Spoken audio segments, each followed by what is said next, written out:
Asia কাপে বাংলাদেশের যাত্রা শেষ। ফাইনালে ভারত-পাকিস্তান, যেখানে বাংলাদেশ স্রেফ দর্শক।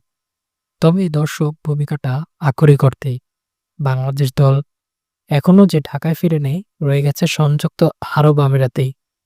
গত বৃহস্পতিবার দুবাইয়ের অঘোষিত সেমিফাইনালে পাকিস্তানের বিপক্ষে বোলিংয়ে আশা জাগিয়েছিল বাংলাদেশ। তবে ১৩৬ রানে তাড়া করতে পারেননি জাকের আলীরা। ম্যাচে হেরেছেন ১১ রানে, যার ফলে হাত ফসকে বেরিয়েছে ফাইনালে খেলার স্বপ্ন। তবে মহাদেশীয় আসর থেকে বিদায় ঘণ্টা বেজে গেলেও বাংলাদেশের দল ঢাকা আসছে না। আগে থেকেই নির্ধারিত সিরিজ খেলতে রয়ে গেছে আমিরাতেই। আগামী অক্টোবরের শুরুতে ওয়ানডে ও টি-20 সিরিজ খেলবে আফগানিস্তানের বিপক্ষে। ২৮ সেপ্টেম্বর ফাইনালে মাঠে নামবে পাকিস্তান ও ভারত। সেই ফাইনালের ৫ দিন পরেই আমিরাতে ৩টি করে টি-20 ও ওয়ানডে ২ সিরিজে মুখোমুখি হবে আফগানিস্তান ও বাংলাদেশ।